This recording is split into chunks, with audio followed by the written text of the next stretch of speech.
Well, hello. Today I'd like to talk about three basic moral principles which you can develop an ethical system on. Now, I'm just playing around with these ideas, so I'd like if you'd join me in throwing out a few examples here and seeing how these pan out. Utilitarian philosophies are often the subject of criticism. Now, you could say, is that through the process of assigning value and trying to be somewhat objective about something, or is it through a lack of judgment and discernment? Well, I don't think there's anything wrong about making an assessment and about deciding how you feel about that. And I also don't think there's anything inherently wrong about taking a step back. And that's what we're going to do here.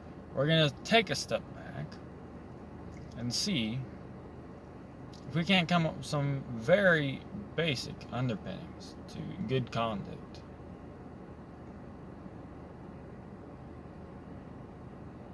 Now, the underpinnings we find in society, looking around, is hedonism. It's avoiding responsibility. No, well, yes, but avoiding suffering and pain. Now, if you follow that, it eventually lands to you saying all life is immoral or wrong. Now, I can't really believe that there's people out there who can't find any context whatsoever in life and the things they encounter and principles and ideas. They just can't find any substrate in which to mount and drill some type of proper system where something that sounds so ludicrous as that I don't even know how to say it. Well, like being like, oh my God, people actually believe that, but they do, and they follow it.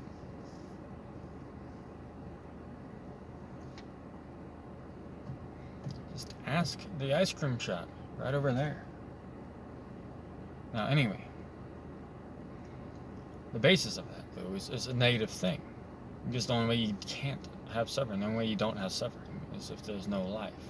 Suffering is inherent in living. It's part of the living condition of man. Alright. So, on to the principles here. Increasing life per energy unit from the sun as the first. And the second, increasing diversity now in that territory or overall. Third, increasing the quality of life or the fitness of the organisms in that territory. Now, I'm going to invoke the pasture into your mind because I think it's a literal example of what I'm talking about. Now, let's look at a well-managed pasture. Increasing life per energy unit from the sun. Now, pasture land, it holds on to and turns a lot of the sun's energy into a sugar versus just feeding it back off into the atmosphere, which is why pasture land is one of the best things for returning climate to a more mild type of climate with a more steady water cycle. It's because it holds on to some of the heat. There's not so much crazy fluctuations going on in the part of the atmosphere which controls the water retention up there. So it can affect the pressure of certain areas and then either invite rain in or keep it out, but it regulates it through this action And that's one way in which you can say, look, some of the sun's energy has been captured and put into life. Whereas on the other hand, you could have a desert where you have all the sun in the world, but it's not doing much except for the cacti and a few lizards. Well, I don't like lizards too much. Now, increasing the diversity, do you see that that follows? You may have a few different organisms in a desert, but you come across a well-maintained pasture land. Or you even just look at the random cow field and the well-maintained pasture land. And in that one, which I would say is the righteous land, you're going to find more critters, insects, more strains of bacteria, more organic matter in the soil, more humus, more plants, types of grasses and clovers, and refuges. And increasing the quality of life, because now if you have a cow on that land, that cow is not going to have as many diseases. The rich pasture will keep them well. And if you have worms on that land, it was tough to ascribe a really good idea of what makes a worm happy or not. But there's going to be more of them, and they might wiggle a bit faster, if that's any measure, because they'll be rich manure, right?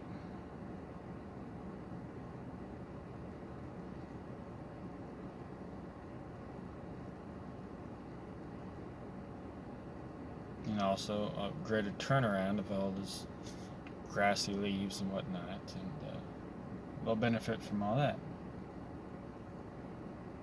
Now, the pasture really is a great example, and it illustrates not just those principles, but another thing which the principles imply, or which is kind of inherent in the background, a condition which I'll make explicit, which is that any of these actions or doings require man to be on top of a hierarchy in nature, where he is a steward. Right? Because you can't manage your lands well if you're not taking that role. Right? You can't watch the biodiversity of your land if you're not watching things and helping out things and thwarting others. And you can't increase the quality of life if you don't see it as your responsibility to, or as something which is moral.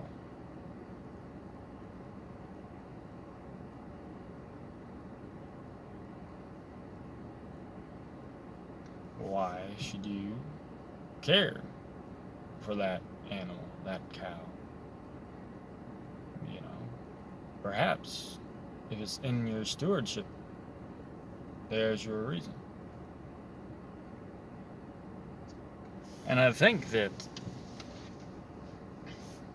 in quite a physical way, we have degenerated because we have walked away from that role of the steward and left a vacancy there.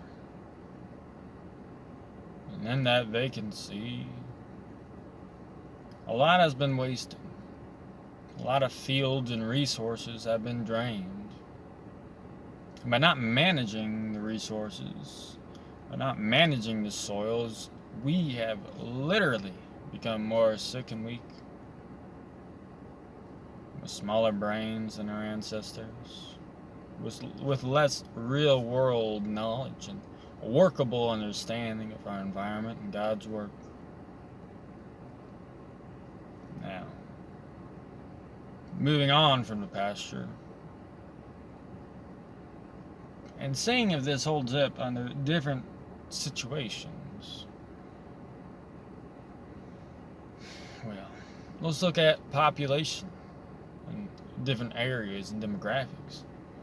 If we go by the first point, which is increasing life per unit area, and also with the amount of energy and resources of that place, well, you'll come across situations where there's places that are a lot more popular. Well, let's take Africa, for example. Africa and India have tremendous population gains. That's where the majority of the world's population is increasing from. However, when one group increases out of proportion with others, you have a loss of diversity. So if one African tribe becomes dominant and spreads and conquers, you're going to lose human diversity. And in the same way, if you have a racial category inside of another area or territory, like African Americans in the West, you again have a competition and the potential for replacement of other sectors and a loss of diversity through the expansion of whatever group you're talking about. Now let's consider it a little bit further with the quality of life. Quality of life isn't very high in these developing worlds. Now, people like to attribute a lot of far-fetched reasons for that. However, going back to these principles, we can ask whether or not the Africans have had this boom because they've righteously cultivated their land and increased the output of it through sequestering more of the sun's light.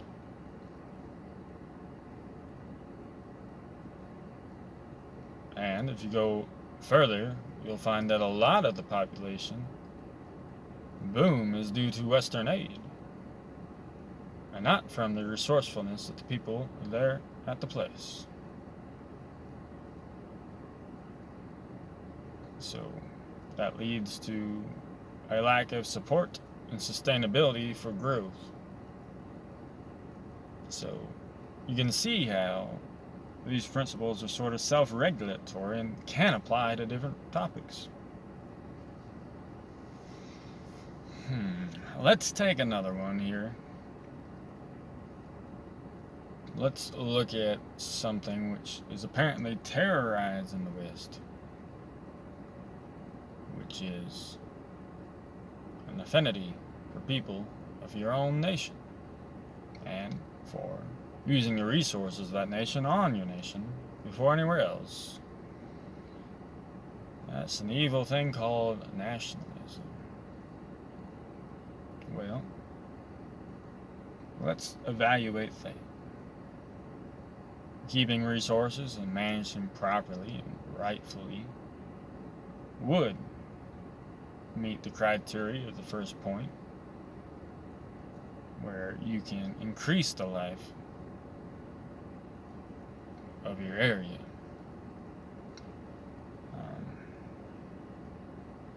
You can look at foreign aid analysis again, and you find that $1 spent in your own country is worth $12 of aid spent in another country.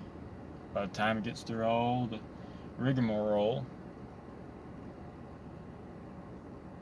So it is also with resources. Increasing diversity. Whenever you have a group of people who are well established, who are growing sustainably, who are in touch with their resources and increasing light by following natural principles. I don't mean light in some weird esoteric way, but light as really just holding on to the goodness that's been given to us by turning the sun and the resources and the hills into beneficial products, if you will, and the things that make life roll on. Alright? So it goes along with that. And whenever people go along with that, they're going to be working in communities. And those communities are going to be linked to other ones.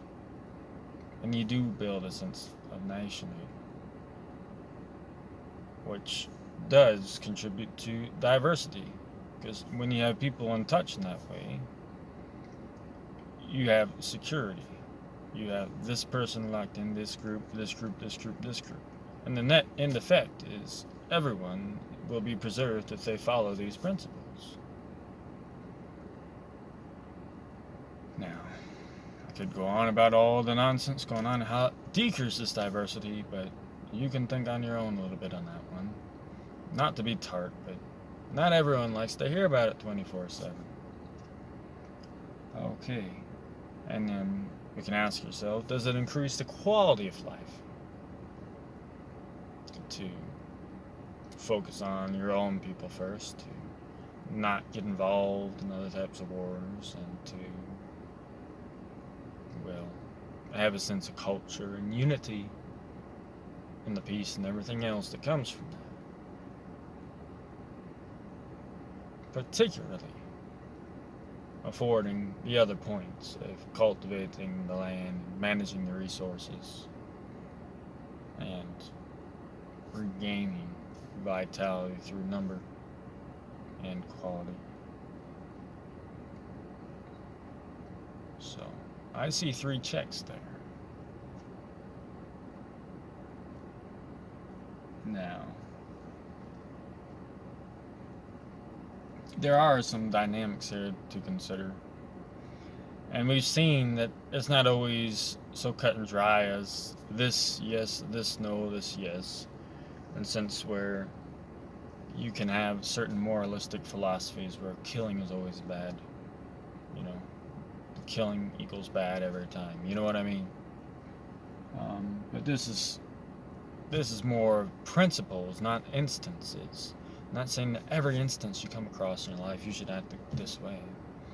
It's saying what fits into the context of the creation that we can observe, of how it was that God crafted this world and came upon it and breathed life into different forms.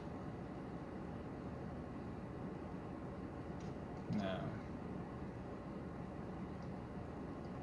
you can see that's not prescriptive at all, in the sense that this always requires that, but it requires you to analyze everything. You know, I could give you a million examples, simple, complex.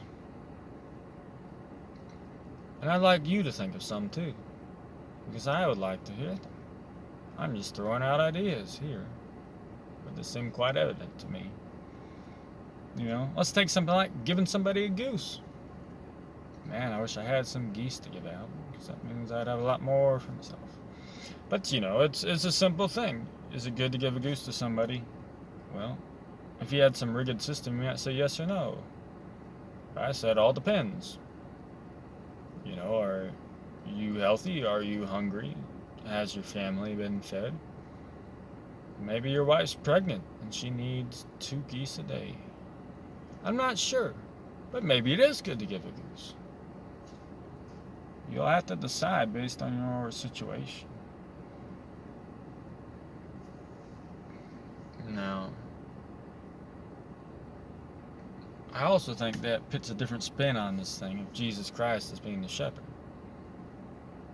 Because we think of a shepherd now as something which is kind of like every sheep is taken care of and no man left behind. But if you ever a shepherd, that's not reality.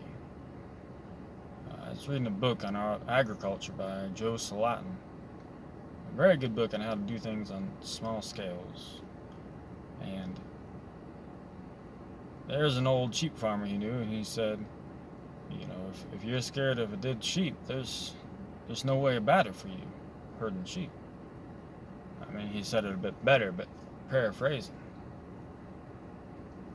And that the strong get through, and sometimes you have to do that.